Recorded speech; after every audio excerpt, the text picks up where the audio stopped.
name is Kathy, and today I'll be discussing how to use homeopathic remedies on ailments. Continue with childbirth and postnatal problems, P2. But before I do this, I wanted to let you know that because I have a great many videos now on many different topics, that I've decided to make several different video playlists so that it's easy to find the videos of greatest interest. So please check out my playlist page. Please refer to my How to Use Homeopathic Remedies video before using the material in this video. I'll be discussing how to use homeopathic remedies on specific ailments, but I've broken these ailments into categories for easier reference. I'll begin with ailments of the mind and emotions. Then I'll move on to ailments of the brain and the nervous system. Then I'll address issues with your skin, nails, and hair. Then conditions of the eyes, ears, nose, teeth, gums, lungs, respiration, heart, blood, circulation, muscles, bones, joints, esophagus, stomach, duodenum, small and large intestine, liver, gallbladder, pancreas, kidney, bladder, ailments specific to women and specific to men, issues of the hormones and the metabolism, homeopathic remedies on infections, infestations, and the immune system, issues surrounding fertility and pregnancy, childbirth, postnatal problems, homeopathic remedies that address special problems in infants, ailments and diseases in childhood, and special issues of adolescence, and finally, special issues of the elderly. Constitutional treatment involves treating the totality of the individual person. Everyone is a unique individual with a unique physiology that responds to substances differently. In homeopathy, it's recognized that people react strongly to certain remedies, and as a result of this, they can be loosely placed into different categories called constitutional types. Homeopaths talk of, for example, phosphoric types. These are people who react strongly to phosphorus, or arsenicum album types, those who react strongly to arsenicum album. The belief is that people of one type share similarities in terms of body shape, character, and personality, and the sorts of diseases from which they suffer. As an example, nature-muir people tend to be pear-shaped, have a dark complexion, be fastidious and rigid in personality, and keep themselves to themselves. They also crave salt and suffer from constipation. As another example, lycopodium types tend to be tall, gangly, and of a stooped appearance, with an anxious expression and a craving for sweets and a propensity to produce intestinal gas. Of course, constitutional types have their limitations. In reality, each person is an individual, and so there are as many constitutional types as there are human beings. An account must be taken of the sum total of the person's inherent predispositions, past illnesses, diet, general reactions to the environment, intellectual and emotional features, and general attitude towards life. This is what is meant by constitutional treatment. I'll be making detailed videos of the various constitutional types after I've completed the use of homeopathic remedies on ailments. The ideas, procedures, and suggestions in this video and all my homeopathic videos are not intended as a substitute for the medical advice of a trained health professional. Consult your physician before adopting the suggestions in this video. If you're pregnant, do not attempt these techniques without the approval of your physician. So, let us continue with learning how homeopathic treatments can help with childbirth and postnatal problems, P2. If complications are expected, it is best to have the baby in the hospital, but if this is not the case, a more natural birth method is preferred. If you have strong views or specific procedures or specific drugs, speak to your doctor about this at some point during the prenatal period. This is also the time to ask if there would be any objection to your using homeopathic remedies, as they will not interfere with any drugs that you may be given. First stage of labor. In the last week or so of pregnancy, the baby's head slides down into the pelvis, and this will in turn relieve the pressure on the diaphragm and stomach, but it will then increase the pressure on the bladder and rectum, and the whole vulval area becomes moister.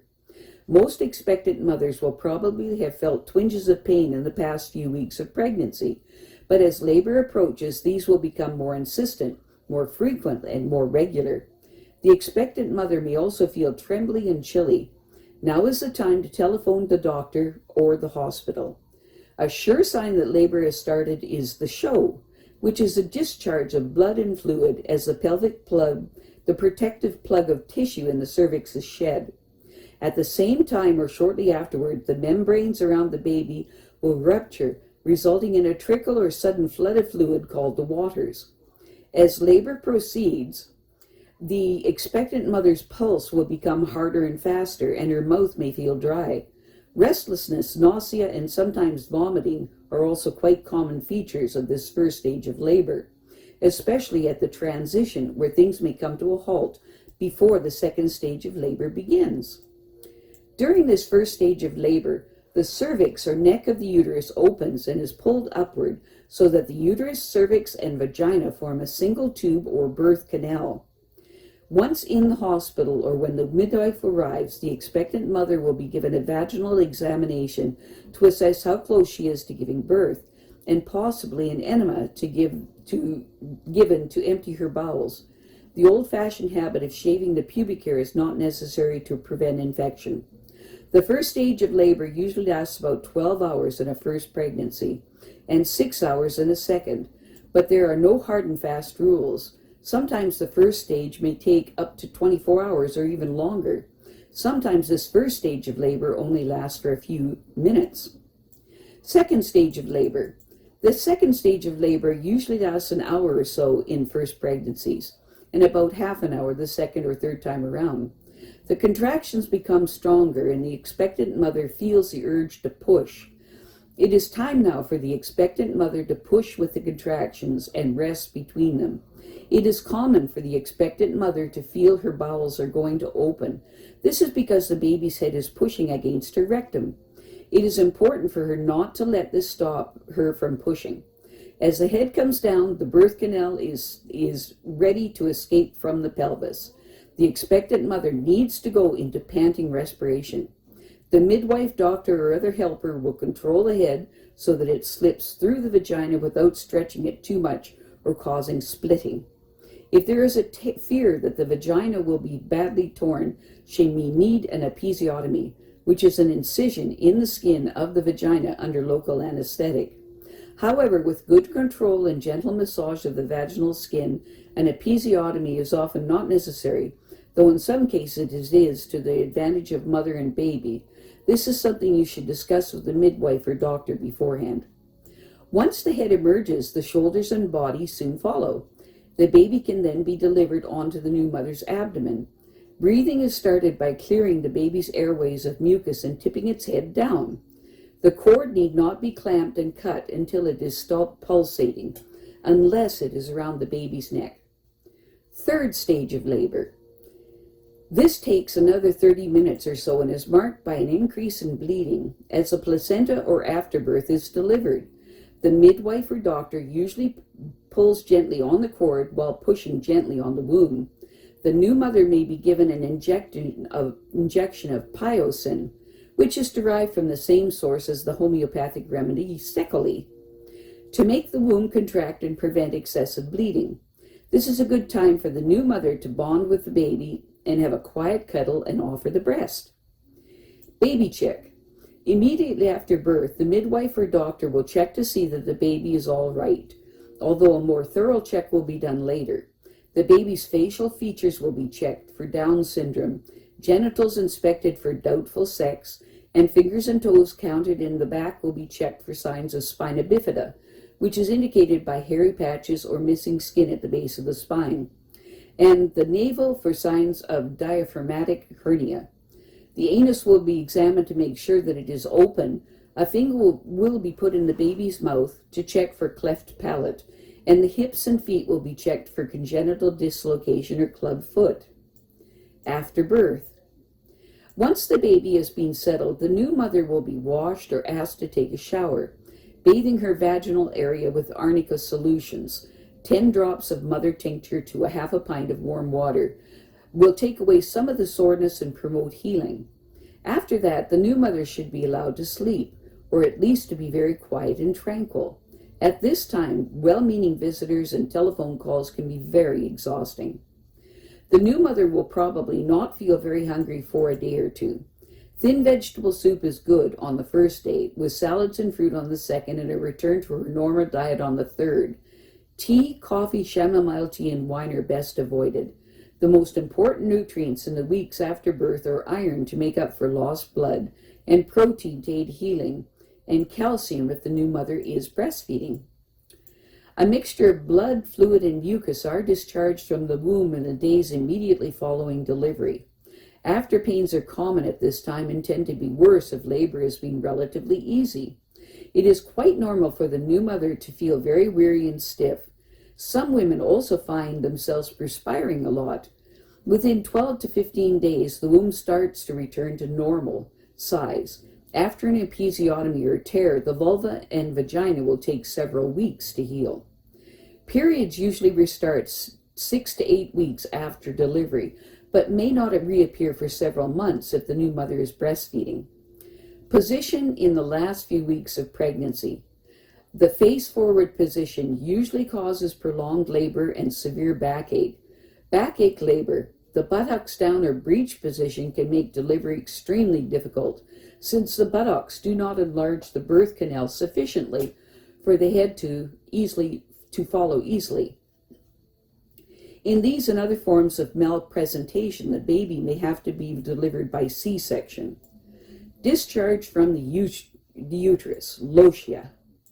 Following delivery of the placenta, a quantity of blood, fluids, and mucus is discharged from the womb. Pure blood at first, and then a milky mixture of mucus and fluid.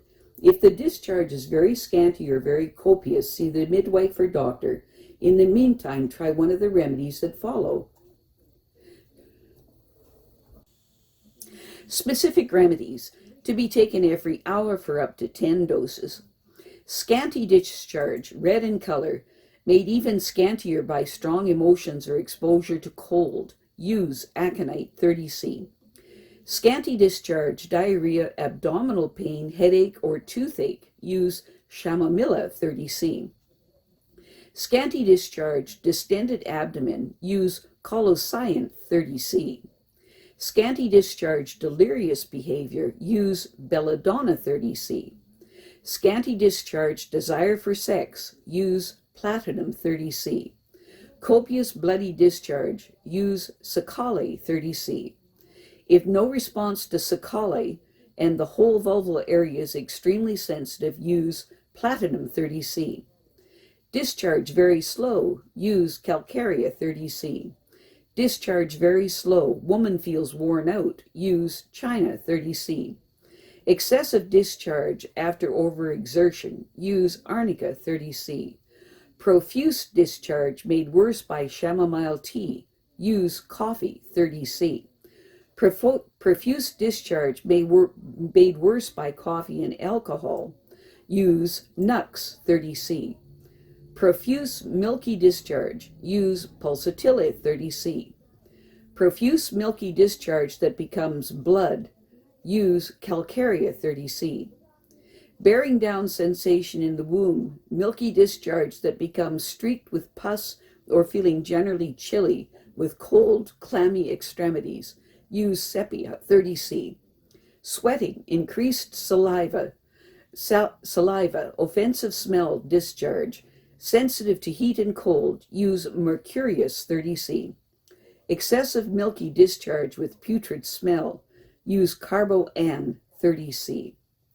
Exhaustion. The effort of giving birth leaves most women extremely tired and stiff and very drained emotionally. This is perfectly normal. Rest and quiet are the best healers.